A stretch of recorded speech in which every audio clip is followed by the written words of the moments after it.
মান সম্মানের আর ইজ্জতের দামটা আছে আমাদের প্রিয় মুখ্যমন্ত্রীর চোখে 10 লাখ টাকা। আমাদের মা বাবা এটা শিখায়নি কি আমাদের মান সম্মান আমাদের ইজ্জতের দামটা আছে 10 লাখ টাকা। লজ্জা মতন আমাদের প্রিয় মুখ্যমন্ত্রী বলেছে। মমতা বন্দ্যোপাধ্যায় সব সময় বলাৎকারীকে কেন সাপোর্ট করেন? এই যে পুলিশ ডিপার্টমেন্টে কত ইউনিফর্ম পরা বলাৎকারীরা আছে সেটা হিজাবটা খুলছে এখন ধীরে ধীরে 58 গ্রাম সিমেন্ট তার মানে 7-8 জন করেছে বলাৎকার। 58 গ্রাম আছে তার মানে 7 জন। আরো কোথায় মমতা দিদি? কোন নেতা মন্ত্রী আছে? কোন নেতা মন্ত্রী ছেলে আছে? এই 500 টাকা 1000 টাকা নিন আর নিজের জামাটা খুলুন। পুলিশরা একদম পরিষ্কার বলে দিয়েছে কি যত মিডিয়া দেখাচ্ছে তত তুলপাড় হচ্ছে আর মিডিয়া আমাদেরকে মালাইং করছে। মিডিয়া কেন আলোচনা করছে? প্যান্টটা খুলে প্রত্যেক মহিলা বলাৎকারী হাতে দিয়ে দে কে আমরা আমাদেরকে রেপ করে নাও, আমরা চুপ করে বসে থাকবো, আমরা কিচ্ছুই বলবো না। কেউ উনি বলাৎকার শ্রী বলে একটা স্কলারশিপ বের করেছেন, যার যার মহিলা বলাৎকার হবে তাদেরকে চুপ থাকতে হবে, মুখটা বন্ধ করে থাকতে হবে, তারা 10 লাখ টাকা পাবে। 10 লাখ টাকা বলে করে কারাও সিভিক পুলিশ আর পুলিশ বলাৎকার করবে, আমরা 10 লাখ টাকা নিয়ে আমার মা বাবা খুশি খুশিতে থাকতে হবে। সিনা ব্রার চাড্ডিটা হাওয়াতে উড়িয়েছে এই মুসলমান জেহাদিরা, আমার সঙ্গে কি হতে পারে? বললেন সিবিআই দেখতে পারে, কিন্তু কখন উনি বললেন এই কথাটা? মমতা বন্দ্যোপাধ্যায় পুরো হেজাবটা খুলে গেছে। কোনো এমন লোকজন আছে তারা একদম সোজাসুজি টিএমসি থেকে যুক্ত আছে, চলছে ওই বলাৎকারীকে সিভিক পুলিশকে বাঁচানোর জন্যে। তাও আমি বাংলা খুব ভালো জানি না, তাও আমি গুছিয়ে আর ভালো করে বলার চেষ্টা করি। বাঙ্গালকে মেয়েকে চায়, কার জন্যে চায়? বলাৎকার করার জন্যে চায়। দিদি, যেখানে মমতা ব্যানার্জি দাবি করে যে এই রাজ্য সব থেকে নারীদের জন্য সুরক্ষিত, সেই জায়গায় দাঁড়িয়ে আমরা দেখতে পাচ্ছি 14ই আগস্টের 11:55 থেকে বা কিছু কিছু জায়গায় 14 আগস্টের রাত থেকে মেয়েদেরকে তাদের নিজেদের নিরাপত্তার জন্য রাত দখল করতে হচ্ছে। সত্যি কি পশ্চিমবঙ্গ সুরক্ষিত একটি রাজ্য? 2012 থেকে বলাৎকারের ঘটনার লিস্ট যদি আমি বের করব তাহলে আপনিও একজন মহিলা ভোটার এই রাজ্যতে, তাহলে আপনি কি নিজেকে সুরক্ষিত ভাবছেন? একদমই নেই।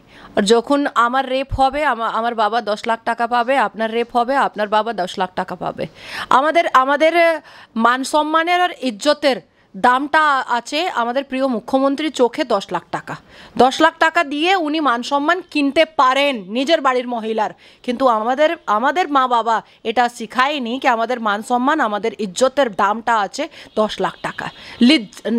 একদম নির্লজ্জ মতন আমাদের প্রিয় মুখ্যমন্ত্রী বলেছেন। রাত দখল করতে হলো, কিন্তু এই টিএমসি একজন নেতা কি বলল? আগে নিজের স্বামীকে দখল করুন, তারপরে রাত দখল করবেন। এই স্টেটমেন্টটা কত টিএমসি নেতা মন্ত্রীরা নির্লজ্জা আছে, এই স্টেটমেন্টটা চরিত্রটা নিজেরই দেখিয়ে দিচ্ছে।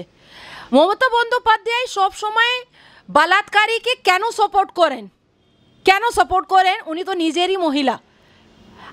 এখন তো একদম হালিয়াতে হলো মাস বলাৎকারী শেখ শাহজাহাঁকে সাপোর্ট করার জন্য মমতা বন্দ্যোপাধ্যায় সুপ্রিম কোর্ট চলে গেলেন।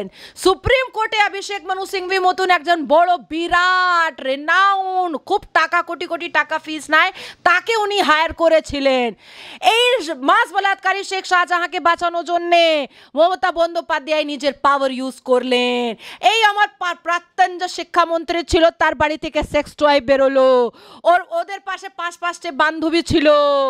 এই যা মমতা বন্দ্যোপাধ্যায় যা ভাই আছে তারা একদম যা খোলা জামা পরে যা মডেলরা আর ছোট টলিউডে কাজ করে তাদেরকে নিয়ে বসে নিউ ইয়ার মানায়। তাহলে কি করে ভাবছেন কে এখানে মহিলা সুরক্ষিত? আমাদের প্রিয় মুখ্যমন্ত্রী পুলিশ মন্ত্রী আছেন, আর রেপ কারা করেছে? পুলিশ করেছে। আমরা যখন পুলিশ স্টেশনে যাই আমরা কি ভাবি? আমরা সুরক্ষিত, কিন্তু নয়। এই যে পুলিশ ডিপার্টমেন্টে কত ইউনিফর্ম পরা বলাৎকারীরা আছে সেটা হিজাবটা খুলছে এখন ধীরে ধীরে। সব থেকে আগে কি হলো? ও মেয়েটা আর্জিক্যাল ইন্টার্নি ডক্টররা সুসাইড করলো, তারপরে কি হলো, 3 ঘন্টা নিজের মা বাবাকে মুখটা দেখানো হলো না। তারপরে কি হলো না, ওর ওর ধর্ষণ হয়েছে।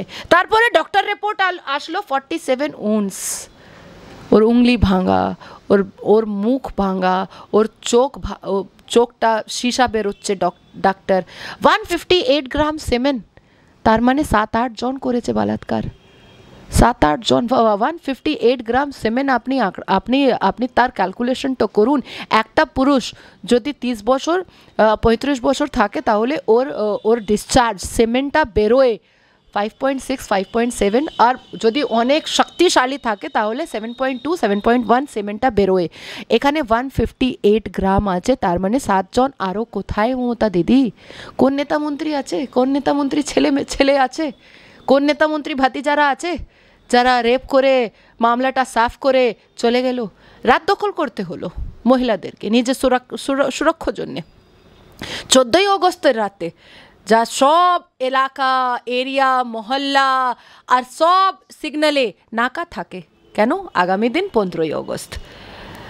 এই প্রিয় মুখ্যমন্ত্রীকে সুরক্ষিত করার জন্যে ওখানে খুব বড় রেড রোডে প্রোগ্রাম করার জন্যে পুরো পশ্চিমবঙ্গই নাকা থাকে। আপনার গাড়ি, আমার গাড়ি, অন্য মানুষের গাড়িটা চেকিং হয়, কিন্তু হাজার হাজার গুন্ডা বাহিনীরা লাঠি ডান্ডা নিয়ে, অস্ত্র নিয়ে গেল আরজিকর হসপিটাল, আর গিয়ে ওখানে সিসিটিভি ক্যামেরাটা আর সিসিটিভি রুমটা ভেঙে দিল। মমতা বন্দ্যোপাধ্যায় বলছে ও কিছু জানে না। তাহলে মমতা বন্দ্যোপাধ্যায় পুলিশ মন্ত্রী হয়ে একদম ফেলিয়ার। তাহলে আপনাকে তো সব থেকে আগে রিজাইন করতে হবে। আর রামের সঙ্গে ওনার ঘৃণা আছে, কিন্তু বিজেপি তো বলতেই পারেন উনি ভগবান রামকে কেন নিয়ে আসছেন, উনি রাম ভগবানকে কেন মালাইন করছেন? আর বাম সঙ্গে তো আপনারই দিল্লিতে ইন্ডিয়া অ্যালায়েন্স আছে। আপনি তো সব সময় প্রদর্শন করেন পার্লামেন্টের বাইরে, এই মহুয়া মৈত্র, শাইনি সব মিলে বামের সঙ্গে। তাহলে এখানে এসে কুস্তি, ওখানে দোস্তি। রাম ভগবান কোথায় থেকে চলে আসলো আর গুন্ডা বাহিনীকে বলে দিল কি তোমরা গিয়ে সিসিটিভি ক্যামেরাটা ভেঙে দাও? লজ্জা, একদম নির্লজ্জা। এই রাজ্যে যেমন কন্যাশ্রী, লক্ষ্মীর ভান্ডার, রূপশ্রী রয়েছে, তারা ধর্ষণ শ্রী বলেও কি নতুন বেরোলো 10 লক্ষ টাকা। না, কন্যাশ্রী দিয়াই হলো কে? এই 500 টাকা 1000 টাকা নিন আর নিজের জামাটা খুলুন। সেটা তো সন্দেশখালিতে একদম প্রকাশ্যে চলে আসলো। আজকে ধর্ষণশ্রী টাকা হলো 10 লক্ষ টাকা। আর একটা আরও স্লোগান হয়েছে, কারাও যদি মহিলার ধর্ষণ হবে কাউ কিছু বলতে পারে না। কিন্তু একদম মমতা বন্দ্যোপাধ্যায় পরিষ্কার, আর আমাদের পুলিশরা একদম পরিষ্কার বলে দিয়েছে কি যত মিডিয়া দেখাচ্ছে তত তুলপাড় হচ্ছে, আর মিডিয়া আমাদেরকে মালাইন করছে। মিডিয়া কেন আলোচনা করছে, কেন এরা এখানে ধর্ষণ ব্যাপারে জাস্টিস আওয়াজটা তুলছে? তার মানে আমাদের কাজ কি আছে? আমরা নিজের প্যান্টটা খুলে প্রত্যেক মহিলা বলাৎকারী হাতে দিয়ে দে কে আমাদেরকে রেপ করে নাও, আমরা চুপ করে বসে থাকবো, আমরা কিচ্ছুই বলবো না। আজকে মমতা বন্দ্যোপাধ্যায় হতাশ বাতাস আছে, পুলিশ হতাশ বাতাস আছে। কেন? কোনো পার্টি দলের প্রদর্শন চলছে না, এটা সাধারণ মানুষ প্রদর্শন করছে। ওই 14 আগস্টের রাতে যখন রাত দখল হলো তখন কোনো ব্যানার ছিল না, কোনো পার্টির ঝান্ডা ছিল না, তারা সাধারণ মানুষ ছিল। মমতা বন্দ্যোপাধ্যায় নিজেকে সব সময় প্রুফ করেছেন কি উনি মহিলা মুখ্যমন্ত্রী, উনি মহিলার জন্য, উনি মহিলার পক্ষে কাজ করে, উনি কন্যাশ্রী দিচ্ছেন। কালকে উনি একদম পরিষ্কারে বলে দিচ্ছেন কি উনি বলাৎকার শ্রী বলে একটা স্কলারশিপ বের করেছেন। যার মহিলা বলাৎকার হবে তাদেরকে চুপ থাকতে হবে, মুখটা বন্ধ করে থাকতে হবে, তারা 10 লক্ষ টাকা পাবে, 10 লক্ষ টাকা পাবে। আমাদের প্যান্ট খুলে করে কারাও সিভিক পুলিশ আর পুলিশ বলাৎকার করবে, আমরা 10 লক্ষ টাকা নিয়ে আমার মা বাবা খুশি খুশিতে থাকতে হবে। সেটাই উনি একটা সংবাদ দিলেন। মমতা বন্দ্যোপাধ্যায় সবসময় একটা কথা বলেন, যখন উনি দেখেন কি এই রাজ্যতে বলাৎকার হয়েছে, উনি ভিকটিমকে আর যার ধর্ষিতা, যার সঙ্গে ধর্ষণ হয় তাদেরকে মালাইন করার জন্য উনি একটা স্ট্র্যাটেজি ফিক্স করেন। যখন নাসির খান, কাদের খান, সুজর জর্ডান বলাৎকার করেছিল তখন মমতা বন্দ্যোপাধ্যায় বলেছিল সাজানো ঘটনা। যখন কালিয়াগঞ্জ, হাঁসখালি ছোট্ট মেয়ের বলাৎকার হলো তখন মমতা বন্দ্যোপাধ্যায় বলে দিল প্রেগনেন্ট ছিল, লাভ অ্যাফেয়ার ছিল। আমি সব হোয়াটসঅ্যাপ চ্যাট দেখেছি যখন কামদুনি বলাৎকার হলো স্বাস্থ্যমন্ত্রী তখনও মমতা বন্দ্যোপাধ্যায় পাশে ছিল, তখন রাতে রাতে পুড়িয়ে দেওয়া হলো, জ্বালিয়ে দেওয়া হলো। ঠিক আছে, আজকেও মমতা বন্দ্যোপাধ্যায়ের পাশে স্বাস্থ্যমন্ত্রী আছে, ওনার পাশে পুলিশ মন্ত্রী আছে, ওনার পাশে মাইনরিটি মন্ত্রী আছে, ওনার পাশে মুখ্যমন্ত্রী পদ আছে। এবার মমতা বন্দ্যোপাধ্যায় মিছিল বের করলেন। কার বিরুদ্ধে মিছিল বের করলেন? উনি নিজের বিরুদ্ধে। ল অ্যান্ড অর্ডারকে মানে একদম ডেভাস্টেট আর রুইন তো এই পুলিশরাই করেছে, তার মানে নিজের বিরুদ্ধে উনি মিছিলটা বের করলেন। আজকে মমতা বন্দ্যোপাধ্যায় আমাকে একদম উইক দেখা যাচ্ছেন। আমি দেখছি মমতা বন্দ্যোপাধ্যায় একদম উইক। কেন? যা মুসলিম অ্যাপিজমেন্ট আর মুসলিম তুষ্টিকরণ রাজনীতি উনি করে ফেলেছেন, উনি ভেবিত আছেন প্রত্যেক দিন যিনি সিবিআইকে গালাগাল করতেন, প্রত্যেক দিন যিনি ইডিকে গালাগাল করতেন, ওর ভাইপো প্রত্যেক দিন বলতো যে আমি কি ইডির বাবার চাকর, আজকে বলছেন যখন বাংলাদেশে যা ঘটনাটা হলো উনি ভেবে গেলেন কি তাই বাংলাদেশি ঘুষপেটিয়া তো আমার কাছেও আছে, আমার পকেটেও আছে। কি জানে যা ধরনে শেখ হাসিনা ব্রার চাড্ডিটা হাওয়াতে উড়িয়েছে এই মুসলমান জেহাদিরা, আমার সঙ্গে কি হতে পারে?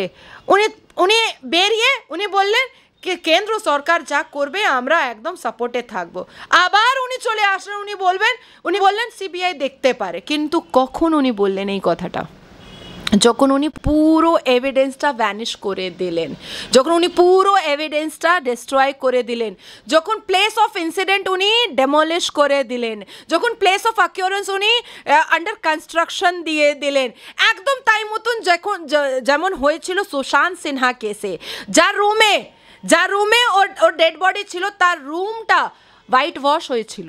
কেন? এভিডেন্সটা শেষ করার জন্যে। তার মতনই যার রুমে যা সেমিনার হলে এই ধর্ষণ হলো, এই গ্যাংরেপ হলো, এই মৃত্যু হলো ইন্টার্নি ডক্টরের, তার পুরো রুমটা ভাঙা হলো। কি বলে? একটা রেস্ট রুম ডক্টরের জন্য বানানো হচ্ছে। কিসের রেস্ট রুম? কার রেস্ট রুম? আর আজকে কেন আপনি ভাবলেন কি ওখানে রেস্ট রুম বানানো যাবে? তার মানে উনি ইচ্ছা করে নিজের পুলিশকে দাঁড়িয়ে উনি পুরো এভিডেন্সটা শেষ করলেন। মমতা বন্দ্যোপাধ্যায় পুরো হেজাবটা খুলে গেছে। মমতা বন্দ্যোপাধ্যায় একটা সিভিক পুলিশকে বাঁচানোর জন্য এত বিয়ন্ড দিয়ে সংবিধান যাচ্ছেন না, তার মানে এর ভিতরে, এই বলাৎকারের ভিতরে কোনো এমন লোকজন আছে তারা একদম সোজাসুজি টিএমসি থেকে যুক্ত আছে, তার জন্যেই উনি এত ভ্যাবিত আছেন। আর নিজের গুন্ডা বাহিনীকে পাঠিয়ে উনি পুরো একটা এভিডেন্স বাকি ছিল সিসিটিভি রুমটা, সেটাও উনি ভাঙচুর করিয়ে দিয়েছেন নিজের গুন্ডা বাহিনীকে পাঠিয়ে। দিদি মুখ্যমন্ত্রী কালকে রাস্তায় বেরিয়েছিলেন, সভা করলেন, মিছিল করলেন, সভা থেকে সরাসরি তিনি একটা কথা বললেন যে নির্যাতিতার ফাঁসি হোক। বারবার কথাটা বললেন। একবার মানুষ ভুল করে, বারবার করে না। এখন আপনারা বাইরে বসেছিলেন, আমি যা ন্যাশনাল চ্যানেল উপরে ছিলাম ভারত 24, আপনি দেখুন ওখানে যা মুখপাত্র টিএমসি বসেছিল তারা বলল যে একজন ভিকটিমকে গ্রেফতার করা হয়েছে, 4 বার বলল। আর আপনি দেখবেন, আর যারা শুনবে গিয়ে দেখো, আমি টুইটও করবো, রিটুইটও করবো সেটা। আমি ওকে বললাম দাদা আপনি কি বলছেন, যা অ্যারেস্ট হয়েছে বলাৎকারী তা ভিকটিম, ও ভিকটিম আছে না? আমি তো ঠিকই বলছি। আর ও 4 বার এই কথাটা বললো, তার মানে এটা স্ট্র্যাটেজি চলছে ওই বলাৎকারীকে সিভিক পুলিশকে বাঁচানোর জন্যে। কেন? একবার মানুষ ভুল থেকে কিছু বেরোতে পারে, কিন্তু একজন মানে পদের উপরে বসার পর আমরা যখন স্টেটমেন্ট দিই তখন অনেক চিন্তাভাবনা করার পরেই স্টেটমেন্ট দিতে হয়। এই ভুল একদম ধরা পড়া যায়। এত সেনসিটিভ ইস্যুতেও বারবার এইরকম ভুল করা যায়? না, পসিবলই নেই। আপনি তো আমার সঙ্গে এখন 20 মিনিট আপনি ইন্টারভিউ নিয়েছেন, আমি কি কাট বললাম? আপনি আমার পাশে এক বছর থেকে আসছেন, 1 বছরে আপনি একবার বলুন কি আমি বললাম না এটা কেটে দাও, একবার বলুন কি আমি বলেছি? না, যখন আমি এই চেয়ার উপরে বসে গেছি তার মানে আমি যখন মুখটা খুলবো, এই মুখটা খোলার পর আমার মুখ থেকে যত কথা বেরোবে সেটা সাংবিধানিক কথা বেরোবে, মানুষের পক্ষে কথা বেরোবে। আর যারা নোংরা কাজ করছে, যারা ক্রিমিনাল অ্যাক্টিভিটি করছে, তাদেরকে কি করে আমরা বুঝাতে পারবো আর সামলাতে পারবো তার তার ভাবে কথা বলবো। তাও আমি বাংলা খুব ভালো ভালো জানি না, তাও আমি গুছিয়ে আর ভালো করে বলার চেষ্টা করি। তাহলে মমতা বন্দ্যোপাধ্যায় তো বাঙালের মেয়ে, বাঙালকে মেয়েকে চায়, কার জন্যে চায়? বলাৎকার করার জন্যে চায়? কিসের জন্যে চায়? শুদ্ধ ধর্ষণ করার জন্যে চায়? আর এই ব্রাহ্মণ বাঙালি মেয়ে ভগবান রামকে গালি দেয়, আর যারা আরোপী তাদেরকে বলে ভিক্টিম, আর যারা ভিক্টিম তাদেরকে ফাঁসিতে চড়ানো উনি চেষ্টা করছেন।